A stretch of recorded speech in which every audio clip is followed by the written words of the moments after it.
in this Parliament on June 23rd, when the member for Angleston, interestingly, raised an issue with the member for Port Charlotte during his contribution. And the minutes, the member for Angleston was not a minister at the time. The member was simply a member.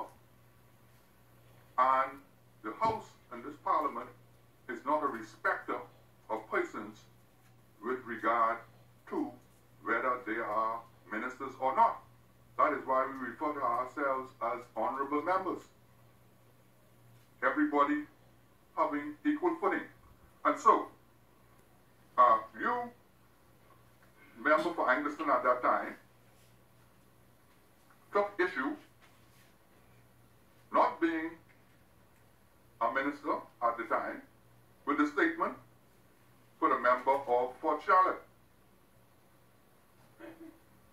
And your request at that time, as the member for Angleston, quoted by the Hansard, I am asking the member, that is the member for Port Charlotte, to either substantiate or withdraw. It is a simple matter, Mr. Speaker, and the Auditor General report is right in this Parliament. He ain't got to wait long. He could find it, and I want him to find it, or find the Auditor report, which says $48 million went missing from road traffic. Until then, Mr. Speaker, I am asking him to withdraw, and it ought to be expunged from the record. Now, in the view of the Chair, that request by the Honourable Member for Angleston was no different from the request being made by the member for Elizabeth. And in the process, the member for Port Charlotte, with not being able to substantiate or to produce the evidence or proof at the time, did the honourable thing and withdrew his remarks. But on the other hand, when the request was made in our last sitting to the member for Angleston, the member for Angleston refused to withdraw the remark, did not substantiate the remark, did not produce any evidence for the remark, did not prove the remark, but refused to withdraw the remark. And so the Chair took the position that the remark should be expunged from the record, because the remarks were of, within the determination of the Chair, were of a broad nature, because the remarks accused members of the government side of engaging in termination of persons for political reasons. And so the Chair determined that that remark should be expunged from the record. Now,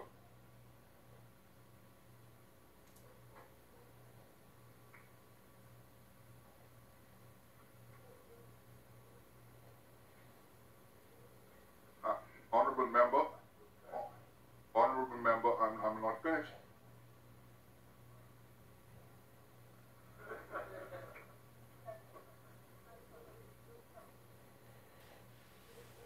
Now, as it relates to Rule 88, which can be found on page 72, if a statement is not withdrawn, it may be expunged by order of the Speaker. And so the Speaker used his discretion to expunge from the record an unsubstantiated statement.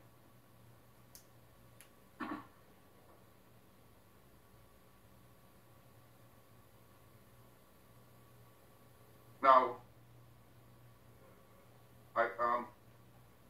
I also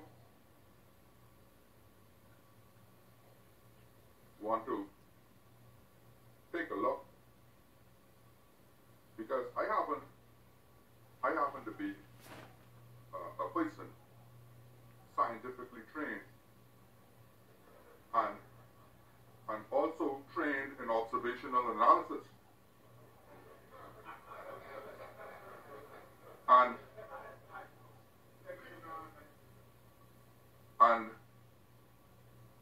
I've been examining these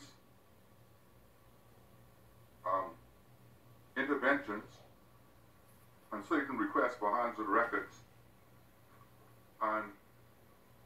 and discovered a pattern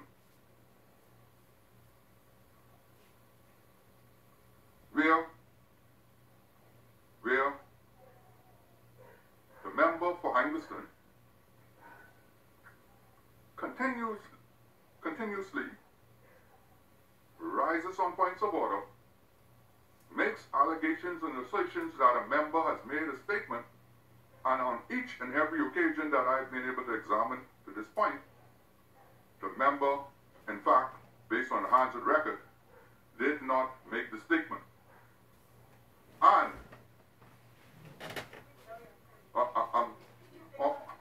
honorable member, have your seat. I advised you when you came in my chamber that if you open this matter, I'm not being unfair to you. Have your seat. These are the records of the Parliament. Honorable member for Cat Island, the chair recognizes you. Thank you very much. I'll start from where you just ended. And that is, Mr. Speaker, you have just accused the member of Angleston, basically, in effect, but you're accusing him of not telling the truth or misleading this Parliament. I never said any such thing. Honorable member, honorable member, honorable member, honorable member. Please, Speaker. Mr. Speaker. I don't mind you responding to me, but if I could just make, if I could establish what I'm saying, then if you disagree, I don't have a problem with that. But at least let me establish the point I'm making. Well, honorable member, I am prepared to allow you to establish the point you are making. Disagree, No, I don't want to disagree. I want you to speak thank you very much. to the truth of what I'm saying. Don't say that I said something which I didn't say. I did not say that you said. I said, speak up from what you said. I said from what you said, from what you would have said, right? From what you have said, right? What you have said, what you said is that you have examined a pattern of behavior on the part of the member for Angleston. Yes. That as a result of that, your discoveries suggest that every time she rose on a point of order, not to what some member may have said, it was not correct. Is that not what you said? Honorable member, I said that I would examine these records. Right. And the records that I have examined show a pattern. Yes. And that pattern. And that pattern Yes. is that assertions and allegations are made, Yes. and the Hansard record have shown that on those occasions, the allegations and assertions were not founded. They were unfounded. Right. So that's what I'm saying. And what I'm suggesting is, what I'm saying, Mr. Speaker, right? What you have done, Mr. Speaker, what you have done is you have on your own motion conducted an inquiry relating to this member without giving the member an opportunity to be a part of that inquiry, and then making a finding that is adverse to her in the context that you have found that she has made assertions and allegations that you determined are unfounded without even giving her an opportunity. How could that be fair? No. How could you, Mr. Speaker, Honorable determine that it's fair? Honorable member. Mr. Speaker, Honorable member. My repeat, I will ask you, sir. My repeat, you have embarked on your own motion. No, On an inquiry. that is incorrect. Speaker, you said that you went and looked at the Hansard And you determined from the Hansard that assertions made by, was the member aware that you were going on the embarking along that route? No, she